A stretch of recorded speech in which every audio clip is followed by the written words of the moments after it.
Good morning, good afternoon, good evening, wherever you may be. This is Firoz Manji from Daraja Press. Welcome to Organizing in the Time of COVID-19. Today I have two guests for you. Interesting combination. I speak with Azadeh Shahshahani and Corina Malin. Azadeh and Corina met, I understand, each other while both participating in the National Lawyers Guild sponsored International Solidarity delegation to Tunisia in the aftermath of the 2010-2011 revolution. Since then, they've collaborated, I'm told, together on numerous projects analyzing and resisting imperialism and racial capitalism. Azadeh Shahshahani is an American human rights attorney based in Atlanta. She's the legal and advocacy director for Project South. She previously served as president of the National Lawyers Guild and director of the National Security Immigrants Rights Project for the American Civil Liberties Union, ACLU, of Georgia. Corina Malin is an adjunct lecturer in global studies and comparative politics at the New School and John Jay College. Prior to that, she spent 5 years living in and teaching in Tunisia at the University of Tunis. She researches capitalism, imperialism, and the political economy of knowledge production in global South security states, with a focus on Tunisia and anti and decolonial struggles. I'd like to welcome both of you to Organizing in the Time of COVID. Thanks for having us, Feroz. Really excited to be here. It's great to Thank you so much. It's great to have you both here. Perhaps we could start with Azadeh. The U.S. has been responsible for almost non-stop wars. In fact, indeed, non-stop wars since the Second World War. Some people say that having been late for the last two world wars, it's insisting on being early for the next. But as a result of, and particularly over the last 20, 30 years, the attack on the Middle East has given rise to huge flows of refugees escaping the terror, both of the local regimes and the bombings that they are facing. Many of them move across Europe, many of them to other parts of the world, including the US. They face a situation now not only of the horrors of immigration, isolation, detention, but a situation in which their lives are also threatened by the coronavirus, by COVID-19. Could you give us some sort of idea of how you see their perspective, what they're experiencing? Yeah, sure. So I definitely want to talk about the situation of immigrants inside the detention centers here in the U.S. But, I think anytime we talk about immigrants' rights in the U.S., as you started laying it out, we have to talk about the role of U.S. imperialism in creating the conditions that have forced people to flee their countries. So obviously, decades of U.S. intervention in Latin America, the coups, and support for repressive regimes. Relatively recently, in 2009, you had the U.S.-supported coup against the democratically elected Manuel Zelaya in Honduras. And that led to a situation where, there's massive repression up to this day, threatening the lives of human rights activists. We had the murder of indigenous human rights activist Berta Cáceres, is somebody that we met with as part of the National Lawyers Guild delegation, and she showed us the list. She was on a death list at that point back in 2003, 2013, shortly after the coup. And so you have a massive exodus of people fleeing for their lives from Honduras, trying to seek refuge in the US. At the same time, as you referenced, the decades of U.S. intervention in the Middle East, including the U.S. war on Iraq, U.S. intervention in Libya, Syria, and providing vital assistance to the Saudi genocidal bombing campaign targeting the Yemeni people. And, up to now, as we're facing this worldwide pandemic, the U.S. government does not stop its imperialist agenda. I mean, at the beginning of the year, obviously, we had the very real prospect of a war on Iran. We just recently had the attempt to invade Venezuela. Obviously, the sanctions against both Venezuela, Iran, North Korea, Cuba. And so the war-making machine is ongoing as people are dying in this pandemic. So we have to make the connections, when we talk about immigrants' rights and what immigrants are experiencing in this country. So immigration detention here in the U.S., people have been dying in these detention centers for a long time. I'm based in Georgia, Atlanta, Georgia. In Georgia, we have 4 privately operated immigration detention centers. Just at one of them, operated by CoreCivic, the largest prison corporation in the U.S. We have had 4 people die just in the past 2 years. 2 of them by suicide because they were held in solitary confinement, even though they had mental health issues. They hung themselves. And 2 other people died of illnesses, including a 33-year-old who was healthy before he got to the Stewart Detention Center, and he died of pneumonia. So and there's a forced labor program at the facility. So the corporation is profiting off of the labor of detained immigrants, paying them between $1 to $4 a day for the work that the corporation would have had to hire regularly waged employees for. So these were the conditions prior to the pandemic.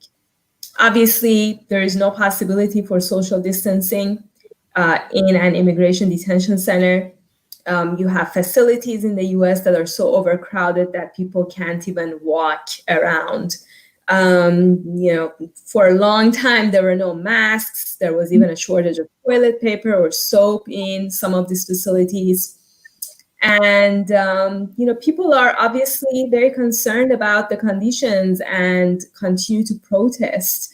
As of yesterday, there were 705 confirmed cases of COVID-19 infection among the detained immigrant population. And that's the numbers reported by ICE, an agency that, as we know, lies all the time.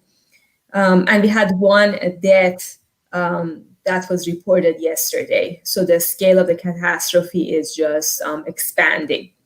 So people are resisting, as they have been for a long time. They are launching hunger strikes. They are producing videos and trying to convey their message to the media. And the government and the private prison corporations are cracking down instead of freeing people. And so at Stewart, they employed pepper spray, and then the guards were joking about it on social media. And at another detention facility at the Irving Detention Center here in Georgia, also a privately run facility, women who produced a video to try to get their voice out to the outside world were put in solitary as retaliation. And so what we're calling for is obviously for people to be freed and for all of these detention centers to be shut down. There are protests going on a daily basis outside detention centers, as well as I mentioned, inside the detention centers. There's litigation happening in various parts of the US trying to free people. There's a call on Congress to investigate in light of the conditions and also put pressure on the US government to free people. And then at the end of the day, we need to really get rid of all these prisons. So get rid of all these prisons. Are you talking specifically about the detention centers of migrants, or are you also talking about the larger prison industrial complex in the US, which there are many organizations have been calling for a disbanding in as a whole, this form of punishment? Yeah, the whole thing, the entire system.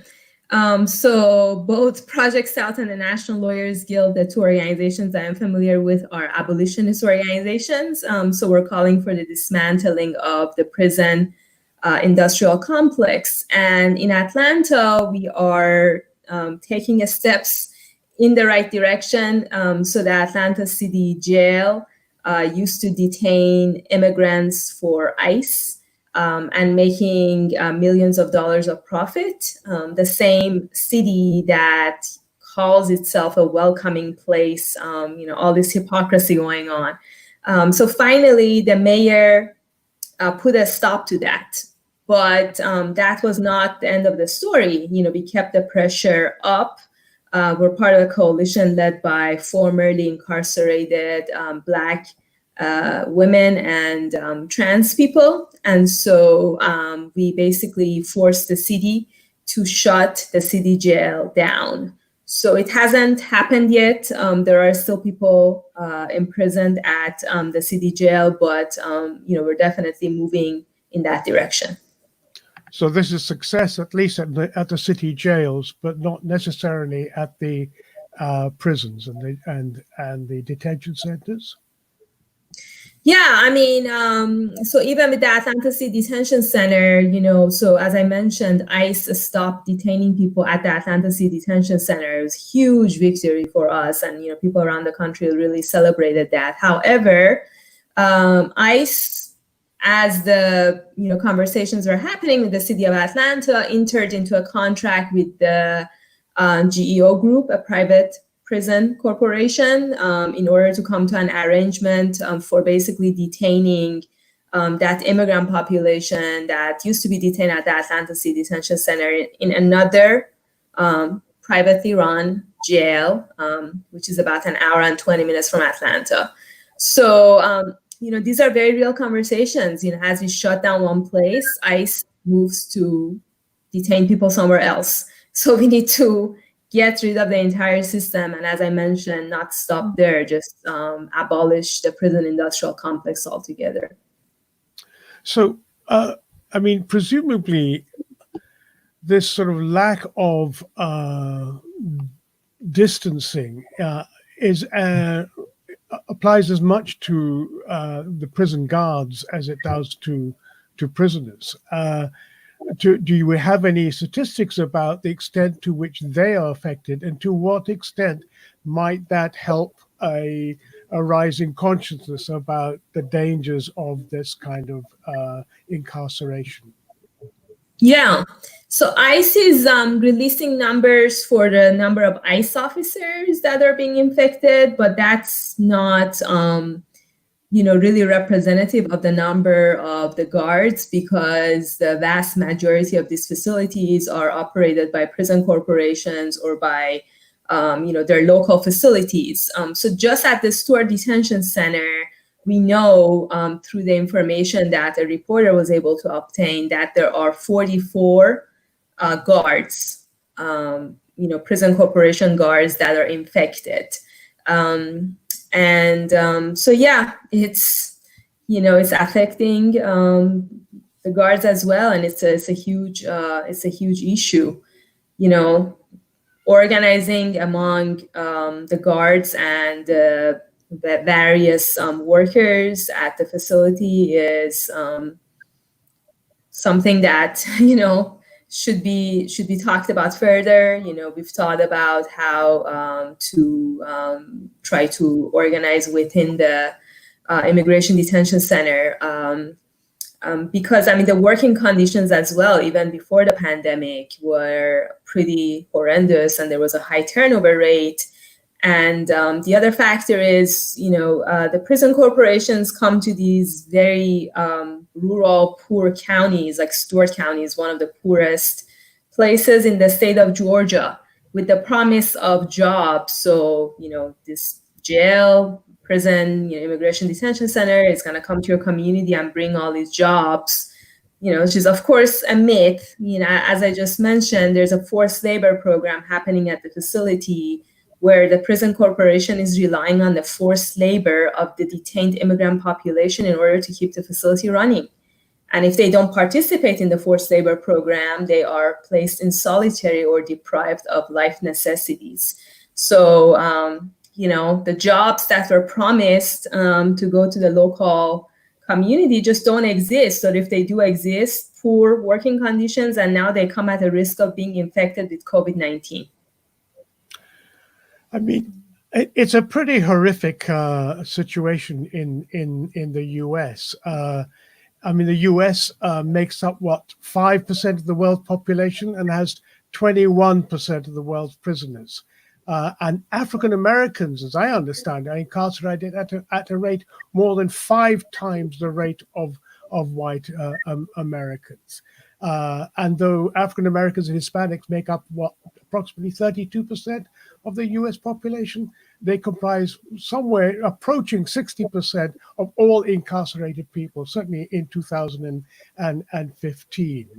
And it, for me, it's a manifestation of what Cedric Robinson pointed out, that you cannot speak about capitalism in any country. You cannot think about it without understanding that it is absolutely intimately tied with racism, both historically and currently. And so you have the emergence of, and too little conscience about racial capitalism and the way it operates. And I think the prison industrial complex is only one lens through which one might look at that.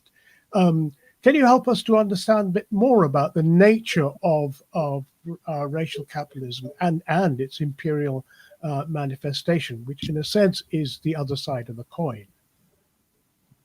Corina. I think I'll better turn it over to Corina at this point. Yeah, I'm asking talk Corina. Further about the issue. Okay. Corina. Yeah, thank you. Thank you so much. Yeah, thank you so much for that. And I think, just to add to what Azadeh laid out in great detail and so eloquently, that it's clear that this virus, the coronavirus, like everything else in the U.S., has a uneven impact. And as you point out, and of course, it produces stratified vulnerabilities. It exacerbates already stratified vulnerabilities along race and class, as well as gender lines. And in the piece that Azadeh and I wrote for Uneven Earth, we really tried to focus in on this and frame it through the lens of racial capitalism in terms of thinking about how these moments, this particular conjuncture, although it doesn't create this inequality, it really shines a light on it. It highlights these inequalities, as well as exacerbates in many ways. I'm glad that you brought in Cedric Robinson. I think his understanding of racial capitalism and thinking about how racism functions intersects with the kinds of modes of accumulation that underpin capitalism. Also, the definition of racism that Ruth Wilson Gilmore has given, I think, is so helpful for understanding the current moment, the state-sanctioned or extra-legal production and exploitation of group-differentiated vulnerability to premature death. And I think what Azadeh was discussing in the detention centers in relation to immigrants and in the U.S. and the brutality of ICE and the immigration regime in general, militarized borders in the U.S., but also in general in relation to the prison industrial complex in the U.S. and how it impacts Black and Brown communities of color, poor working class communities. So I think, I just wanted to add another great point, because we do in our piece bring in a lot of Ruth Wilson Gilmore's work as well to sort of frame our our discussion. And I think one of the points that she makes about abolition, and when we think about abolition as in a framework for organizing, is abolition is not just about getting rid of prisons, but it's abolishing the conditions under which prison became the solution to problems. And in the U.S. Context, as well as the global North more generally, those problems, of course, had roots, but specifically in the U.S. in enslavement, in settler colonialism, and the kinds of unequal accumulation through dispossession that they facilitated. So I think that's really crucial. And in our article, we also try and link racial capitalism to imperialism, because of course imperialism is the global expression of white supremacy. It's linked to the same interlocking systems of oppression, exploitation, and dispossession that put immigrants in detention centers and target Black and brown and other oppressed and marginalized communities in the U.S. by the police state, by racist police violence, as well as racist private violence, and facilitate exploitation of marginalized communities and labor in the U.S. So I think white supremacy is a really helpful framing for understanding U.S. foreign policy as well, and that's something that it's not new. Of course, we're not the first people to bring that analysis, and we're building on all kinds of amazing scholarship and activism that has been there for decades. Cedric Robinson, of course, being one.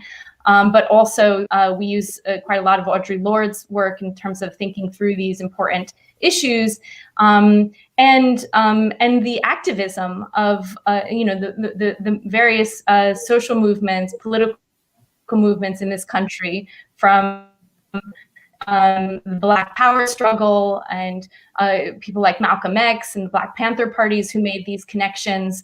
Azadeh and I, in another article project we worked on together with a colleague in Tunisia, Nada Trigi, talked about, brought in the We Charge Genocide, the 1951 document that was published in the US with the backing of the Communist Party, but a whole host of radical Black activists, including Paul Robeson, that really made these connections between the racist violence that underpins capitalism in the U.S. and that facilitates capitalist accumulation in the U.S. With U.S. foreign policies and imperialism and the violence that it enacts across the globe, in the Americas, across the African continent, across Asia, and they also, of course, talk about Puerto Rico and its colonial status.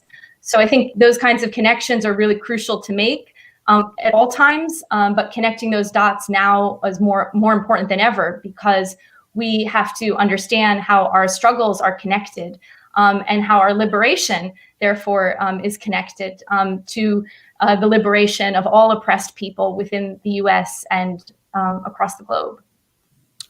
So, one of the things that's quite clear that while coronavirus helps to remove the veil from our eyes to actually see the nature of the societies in which we live, the reality is the virus will attack anyone. It is not discriminatory in the sense of who it can attack. But what is very clear, both in Europe and in North America, that it is what we used to call Black people, that is all those people who have an origin in the empires of the US, that they are the ones who are most likely to die. The proportion is huge. Now, under those conditions, why is it? What is it that makes them more vulnerable? Either of you.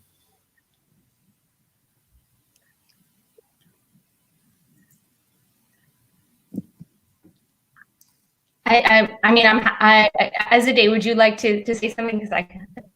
Go ahead. Okay. Yeah, I think one of the things that we argue in the article is that the legacies, firstly, of slavery in this country, and of course indigenous dispossession through settler colonialism and the genocide that entailed, and ongoing forms of structural racism, environmental racism, of course, impact impact communities until today, and that means that people from oppressed and marginalized communities have less access to healthcare, less access to adequate housing and nutrition, and in terms of employment. So all the social economic indicators, also, of course, pre-existing conditions.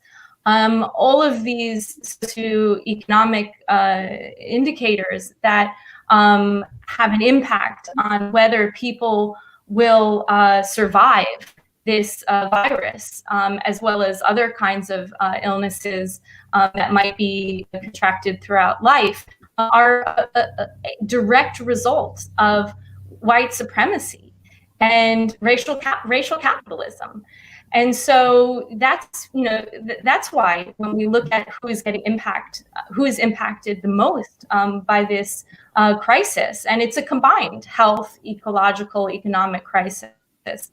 It's communities of color. It's Black, it's brown, indigenous, and working class communities of color in general, and immigrant communities, and communities also, of course, incarcerated, people who are incarcerated who are impacted the most. And that's why the abolition movement is taking on such urgency right now, because it's really shining a light on how vulnerable people are within this country's atrocious conditions, within this country's prison system, prison industrial complex. So I think, yes, you're absolutely right for highlighting that. And it's crucial. People are talking about it. And I think that's really important. And people who are impacted the most are the ones who are shining a light on these issues. And of course, these are longstanding issues. This isn't something that just happened overnight. Maybe for some sectors of society who haven't been paying attention, who have willful ignorance, haven't seen this. But of course, this is centuries in the making.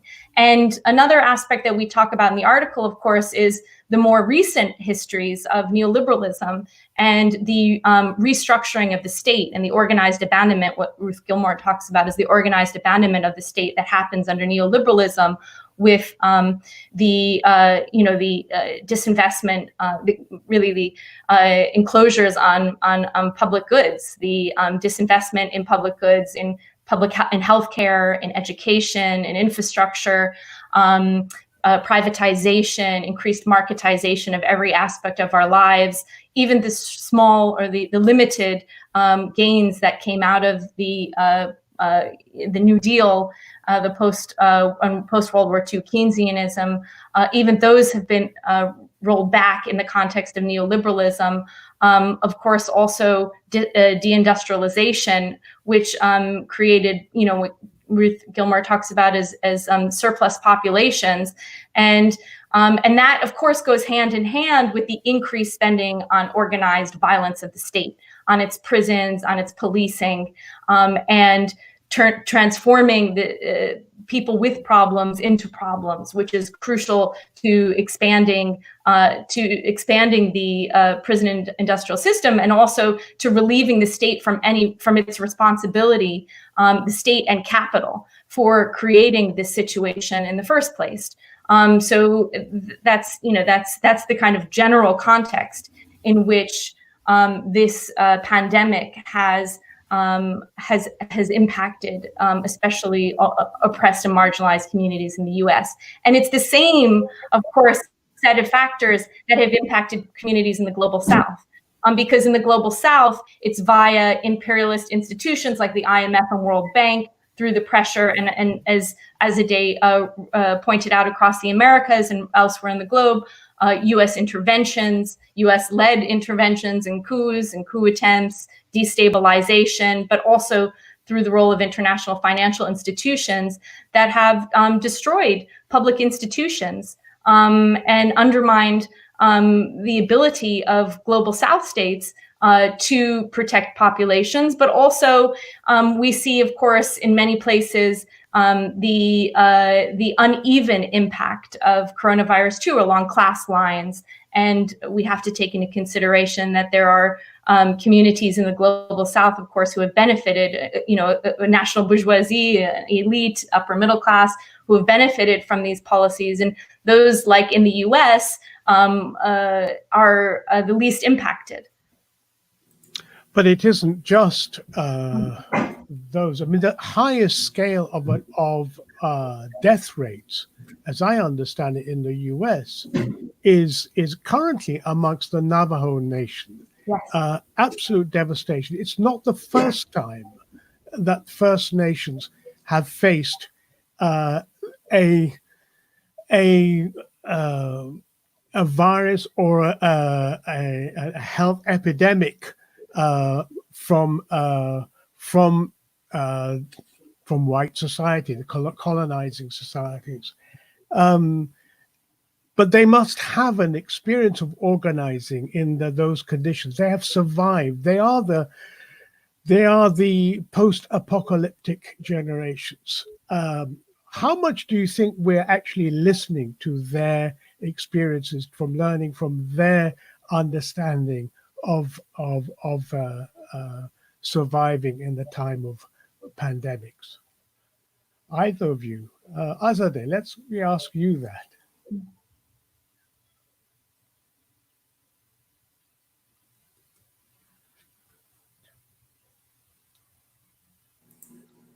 Sorry, I think if you were asking me, I was having some internet issues, so I didn't exactly hear the question. Okay, well, I was commenting on the fact that it isn't just in the prison industrial complex that we see a high mortality rate amongst Black people. What we're seeing, I mean, as I understand it, the highest mortality rate in the U.S. is amongst the Navajo Nation. And this is not the first time that First Nations have been facing genocidal pandemics brought by colonial society. They must have a long history of understanding, since they are the post-apocalyptic generations, of how to organize under those conditions. To what extent do you think we are actually listening to those voices? Well, I think the Red Nation in particular is doing a really amazing job in terms of getting out the voices of indigenous communities in the U.S. And in terms of the organizing on the ground and the voices of the medical practitioners in indigenous communities. But I also just wanted to very briefly add to what Corina was saying in terms of the impact in the global South of the pandemic and the role of U.S. imperialism. I think the sanctions in particular is something that we need to talk about significantly more, because you're talking about a country like Iran. Yes, the sort of the medical community and the healthcare is sort of the level of organization is really good in terms of outreach to rural communities across the country. But at the same time as, this country is fighting this really horrific pandemic, they have to fight it in the face of U.S. sanctions, where there's a shortage of basic equipments like masks. They have to fight the threat of a potential war with sort of ongoing U.S. presence in the Persian Gulf on a daily basis. Venezuela, U.S. invasion, U.S. sanctions. And I think Cuba is setting a really great example for the global community in the face of U.S. sanctions for a very long time, is still managing to send teams of support to various parts of the global South and the global North to provide support, and it's really sets an example for the entire world, where the U.S. is exporting wars and sanctions and militarism. Cuba is exporting medical help and support. I think that's a really important point to point out. I mean, but what we learned from Emilia Fernandez, who we interviewed here early on in this series of programs, was that this help was a popular response. It is amongst the health workers who are saying, we'll volunteer to do this. There's an ethos of that. Without resources, they still have that ethos. Why is it that in the US, the richest country in the world and the richest country ever, why is it in Europe with all the wealth there and such rich people, why is it we're not seeing volunteers organizing in this way? I mean, it must surely put us all to shame that some one of the poorest little islands in the Caribbean is having an ability to respond, but we are not. Well, I mean, I think, in the US, we're seeing this happen on the local level. I mean, speaking of mutual aid is something that my organization, Project South, has been doing for a very long time before mutual aid became sort of a very popularly used term. Our whole building, we renamed it the Mutual Aid Liberation Center a couple of years ago in partnership with the Georgia Citizens Coalition Against Hunger. And the whole concept is, communities support each other in every possible way. We have a community garden, and we're located in South Atlanta, one of the most impoverished sections of the city of Atlanta. And so, since the pandemic hit, folks with my organization and the Mutual Aid Liberation Center have been preparing basically packages of food and other essential supplies to deliver to the neighborhood. And there is now also free testing happening at our building. So those are examples that are, I think, happening across the US. In New York, which I'm sure Corina can tell us more about.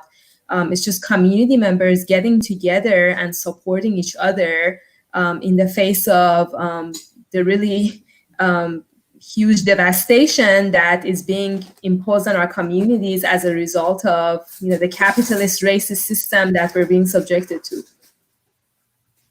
Corina, do you want to add to that? Yeah, I agree completely with what Azadeh said. And in New York, there are loads of mutual aid organizations. And what's so amazing about them is, I think this is what distinguishes mutual aid from philanthropy or from other from NGO work, for example, is that they're rooted in communities, and also in an analysis of the roots of the problem, rather than just getting to the roots of the problem, rather than just sort of addressing the symptoms. And I know the organization I'm involved with in New York, Equality for Flatbush, they are an anti-gentrification and anti-police brutality organization that's shifted its focus in the context of the current moment to mutual aid work. So I think Azadeh is completely right. It's going on locally, but also nationally. There is the People's Strike, of course, that was organized for May 1st. And I know you were involved in and did such great programming around Feroz. And I think there's certainly more organizing that's continuing and trying to coordinate actions nationally. But I think it's difficult when it comes to internationalism, if that's what you're sort of asking, why, in Cuba, as Azadeh pointed out, there is this health internationalism, whereas the US practices health imperialism, making it difficult, if not even more difficult, if not impossible, for states that it targets with sanctions and other forms of interventions to address the crisis. And I think, the reason that goes to the heart also of one of the points that we tried to make in the article, because we're really trying to think through, why is there a sort of lack of internationalism? And that's not to say that there isn't internationalism. There are great organizations, and we talk about them in the piece too. And Azadeh mentioned the Red Nation, Cooperation Jackson also has an internationalist outlook. The Tricontinental Institute. There are loads of groups. Black for Palestine, that are making these connections between the interlocking systems of oppression and exploitation in the US and globally, and especially when it comes to the prison industrial complex, because the US, one of the things, of course, that the US does, in addition to intervening militarily in states across the global South, is also exports its policing and carceral state, models, incarceration models. So it's important to think about that level and why it's so crucial to have a global dimension to our abolition as well, our abolition movements, and think about the role of imperialism and underpinning materially and discursively carceral and police states across the global South. And that's highlighted, that importance of that is highlighted even more today in light of coronavirus, and where we see many global South states, especially those aligned to U.S. empire, which are, instead of addressing social and economic issues that are, again, longstanding but exacerbated by this current conjuncture and crisis, instead they're doing what they have all along, well, especially since the neoliberal era and that transition away from developmentalist state, which is use the police and the repressive apparatuses of the state, the organized violence of the state, to crack down on populations that are making demands, making claims on the state, and are just trying to survive, as well as organize politically for transformation.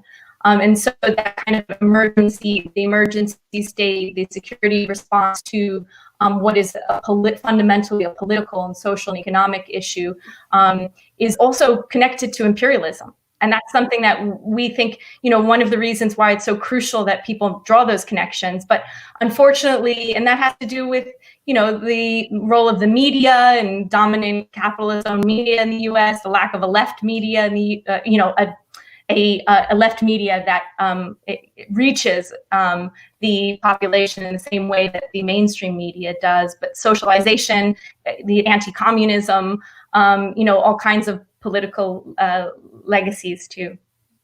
So, and also, of course, surveillance and repression. So we started with the idea that the virus is lifting the veils. To what extent do the two of you see this lifting of veils leading to some kind of challenge to existing powers, the building of mass movements for transformation? Or is it just the elites like ourselves who are now finally looking at things as they should be, but it's not changing things on the ground? I don't know. Question.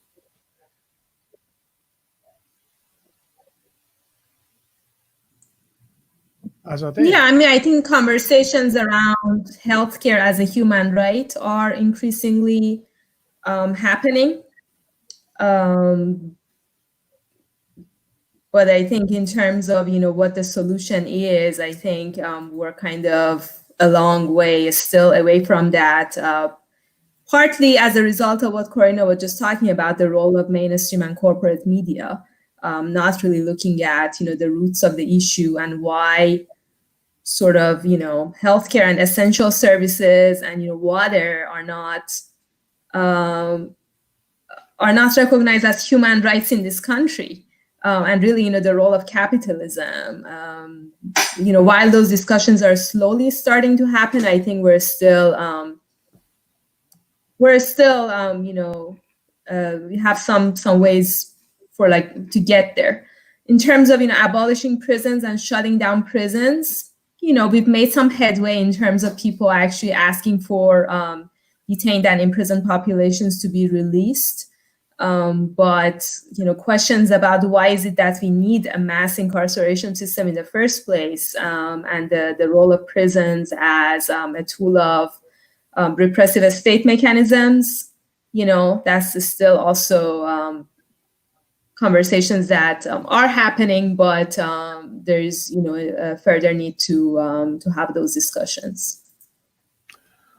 Well, it's been great to have both of you on the show, and I appreciate your raising issues and using a vocabulary that we don't often hear. And so thank you for that, and for raising issues which I think are of importance for us all to consider.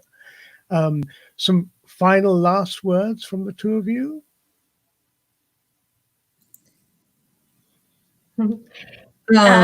Well, go ahead, Corinne. I mean, for folks in the U.S. South, we'd love to stay in touch with you all. Check us out, projectsouth.org. We're on social media.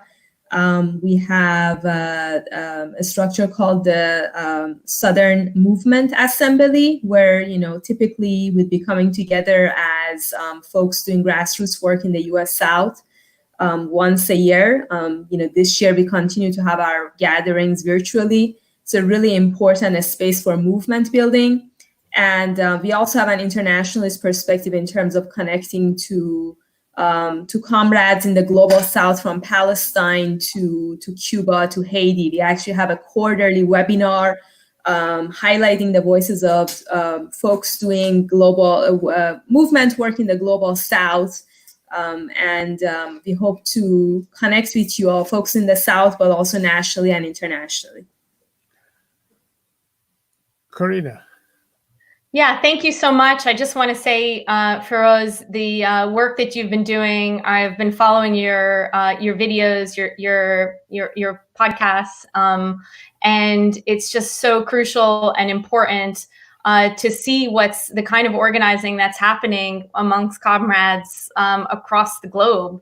And I just want to, make a further plea for that, for continuing to connect the dots and to make these kinds of connections, because our liberation and indeed our survival, I think, considering what we're up against now, colonial capitalist induced climate change and climate devastation and destruction, and the kinds of illnesses, all kinds of illnesses, biological, the physical, but also the social and economic, that it's producing. Our survival, our liberation depends on us making these kinds of connections. So I'm just so grateful for the work that you are doing and the amazing people that you've been bringing on this program. And thank you for having Azadeh and I, and it was a real pleasure talking to you. Well, thanks for those kind words. I hope we make at least a small contribution to the struggle.